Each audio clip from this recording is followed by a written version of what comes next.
सोई आश्रम में स्वामी जी की मूर्ति की स्थापना की गई, भक्तों को बहुत आस्था है। अयोध्या में फर्स्ट फ्लोर पर स्थापित श्री राम की मूर्ति बनाने वाले शिल्पकार ने स्वामी जी की मूर्ति बनाई है। खबर बदायूं से। बदायूं स्थित सोई आश्रम में स्वामी जी की मूर्ति की स्थापना की गई। स्वामी जी की मूर्ति को जयपुर के प्रसिद्ध शिल्पकार सत्यनारायण पांडे द्वारा बनाया गया। खुद सत्यनारायण पांडे बदायूं स्थित सोई आश्रम पर पधारे। उन्होंने बताया कि अयोध्या में फर्स्ट फ्लोर पर स्थापित होने के लिए उन्होंने भगवान राम की प्रकाट्य अवस्था में एक बहुत खूबसूरत मूर्ति बनाई है, लेकिन अभी ये नहीं पता कि वह वहां कब तक स्थापित हो पाएगी। मंदिर समिति जब उन्हें आदेश देगी तब वह मूर्ति वहां स्थापित की जा सकेगी। उन्होंने बताया कि अयोध्या में भगवान राम की मूर्ति प्रकाट्य रूप में लोगों को देखने को मिला करेगी। महाराज जी की आपने मूर्ति बनाई है, अयोध्या में भी श्री राम जी की आपने मूर्ति बनाई है, वो सेकंड फ्लोर पर स्थापित होगी। कैसे प्रेरणा मिली और यहाँ कैसे आए? हमारा परिचय अयोध्या में महाराज जी से हुआ था और महाराज जी ने सिद्धेश्वर हनुमान जी के मंदिर में दर्शन दिए थे और वहाँ पर मैं महाराज जी के दर्शन करके बहुत भाव मुक्त हो गया था, क्योंकि महाराज जी एक अलौकिक और बहुत दिव्य शक्ति इनमें मैंने तेज देखा और हनुमान जी की कृपा देखी, तो मैं इनके चरणों में नतमस्तक हो गया और मैंने यही प्रार्थना करी कि बस सदा मेरे पर महाराज जी का आशीर्वाद बना रहे। अयोध्या में आपने राम जी की मूर्ति बनाई है, वो स्थापित होगी क्या? महाराज जी की वो रामलला की मूर्ति जो हमने वाइट मार्बल में बनाई है, वो अयोध्या में राम जन्मभूमि में होगी और वो कब होगी ये तो उनके ऊपर है कि वो कब लगाएंगे वहीं, और कैसे लगाएंगे वो उनके ऊपर है कि कहाँ लगाएंगे। तो आपने वो मूर्ति बना दी है, तैयार कर दी, कैसे तैयार करी, कितना समय लगा? वो मूर्ति मेरे को 7 महीने लगे बनाने में और मैंने बहुत भाव विभोर होकर बनाई थी और हनुमान जी से बस हर टाइम आशीर्वाद लेके बनाई थी और एक ही मंत्र करता था हर टाइम कि जय जय हनुमान गोसाई कृपा करो गुरुदेव की नाई, कि आपके आराध्य देव राम जी हैं और आप मेरे आराध्य देव हैं, तो मुझे बल दो, बुद्धि दो, शक्ति दो, ज्ञान दो और भक्तमय होके मैं बनाऊं ऐसा आशीर्वाद दो।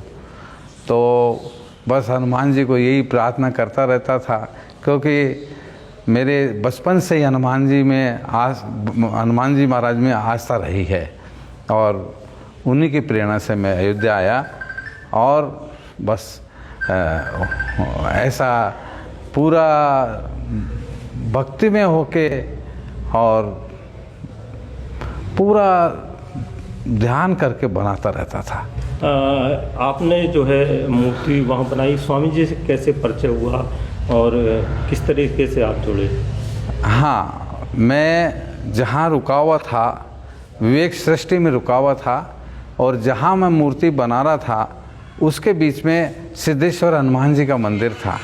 तो मैं वहाँ से निकलता था तो हनुमान जी का मैंने 2 गदा लगी रहती थी और अंदर संत भजन करते रहते थे।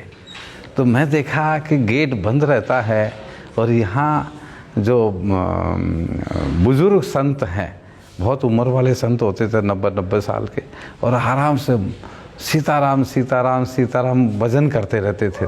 मैं बोला यहाँ तो बहुत भजन होता है, तो मेरे को यहाँ दर्शन ज़रूर करना चाहिए। और हनुमान जी का मंदिर, सिद्धेश्वर हनुमान जी का मंदिर, और वहाँ मैंने गेट खोल के अंदर गया और मैंने दर्शन किए।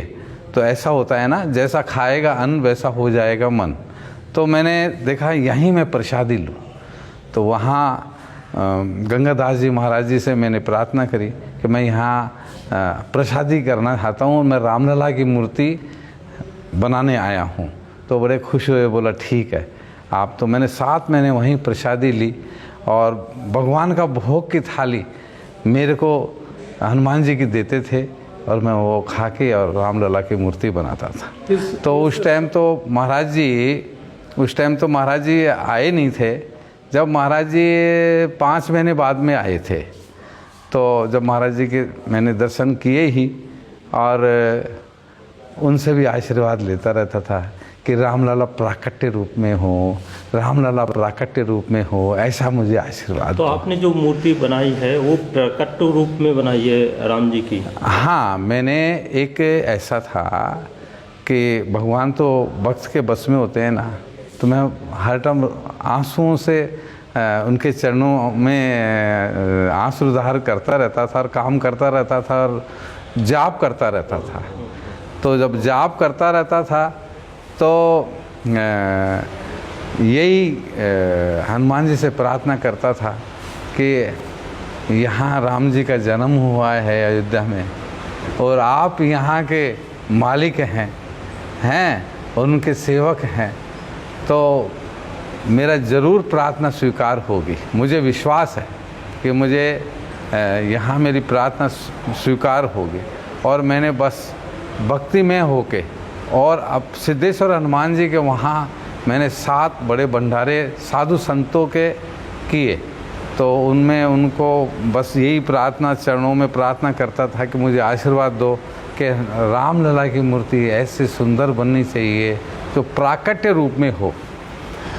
मैंने ये भी बोल दिया था निपेंद्र मिश्रा जी को, अगर मैंने प्राकट्य रूप में नहीं किया तो नहीं हुए रामलला जी, तो मैं सरयू नदी में अपने प्राण दे दूंगा, क्योंकि मुझे विश्वास था वो प्राकट्य रूप में ज़रूर होंगे। और जब मैंने मूर्ति बना दी 7 महीने में, तो मैंने सोचा 5 दिन मैं यहाँ सोऊंगा विवेक सृष्टि के कमरे में, क्योंकि मेरे को रेस्ट, तो मैं सोता ही नहीं था, घंटा 2 घंटा नींद बड़ी मुश्किल से आती थी।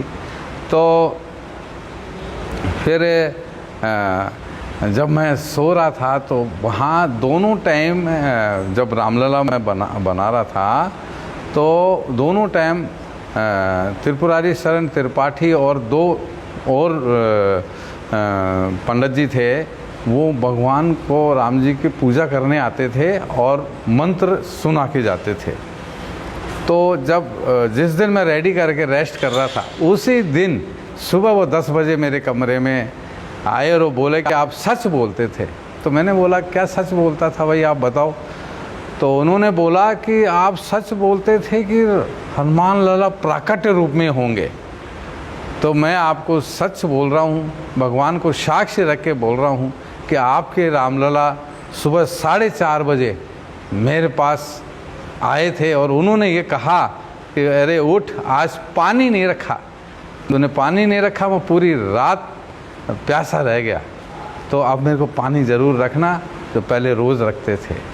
तो फिर वो ही जो पंडित जी हैं वो मुझे आके बताए कि आप के रामलला प्राकट्य रूप में हो गए। अच्छा, जो अभी मूर्ति स्थापित हुई है ये प्रकट रूप में है, किस रूप में है ये? नहीं, अभी ये तो मैं नहीं बोल सकता, क्योंकि क्या है, जो भगवान के प्रतिष्ठा हो जाती, क्योंकि मैं भी तो राम का, हनुमान जी का दीवाना हूँ, तो मैं तो कुछ बोल ही नहीं सकता, क्योंकि मेरे को तो सब प्राकट्य रूप में दिखते हैं। अच्छा, बताया गया है कि अब 2nd फ्लोर पे ये लगेगी? 1st फ्लोर पे लगने का बताया है। हाँ। और अभी और वहाँ पे राम दरबार वगैरह सब लगा रहे हैं। तो अभी देखो क्या आगे होता है, क्योंकि उसका गर्भगृह में वो जो सब चीज़ बनानी पड़ती है ना, तो वो बनाएंगे। उन्होंने बोला आपका बहुत अच्छा होगा। मेरे को गोविंद देव गिरी जी महाराज जी ने बोला, मैंने बोला आप वहाँ लगा देंगे तो अच्छा होगा। बोला ना, अच्छा नहीं, वहाँ अच्छा होगा, आप देखना। तो फिर उसके बाद में हमको बताएंगे वो कैसे क्या है।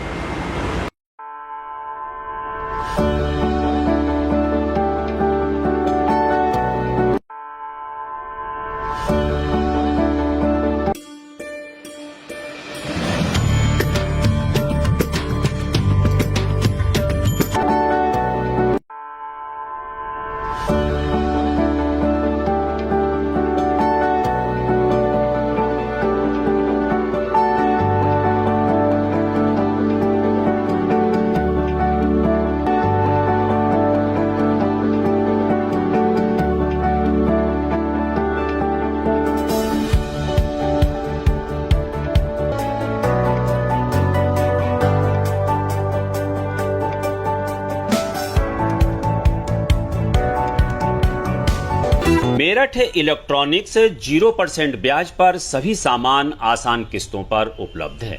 सभी कंपनियों का repairing centre. Angel Broking is now Angel One. Everyone deserves more speed. Angel One पे क्विक अकाउंट ओपनिंग के साथ स्टॉक मार्केट में इन्वेस्टिंग शुरू करो। Angel One, आगे बढ़ने का स्मार्ट सौदा।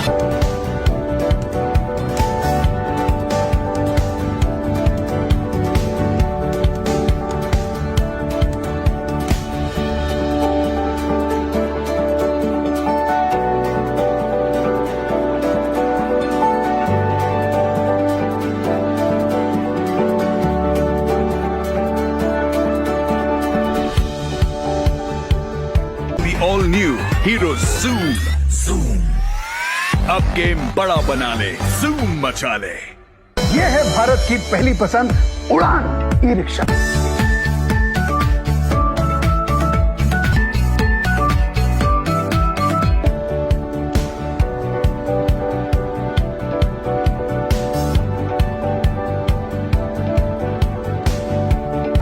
खरीदी करे मैसर श्यामलाल के नाती की दुकान ज्वेलर्स से। पता Tikatganj Budaun. Gold jewellery 91.6% hallmark HUID के साथ न्यूनतम मेकिंग चार्ज। शुद्ध सिल्वर ज्वेलरी 92.5% के साथ और डायमंड ज्वेलरी और भी।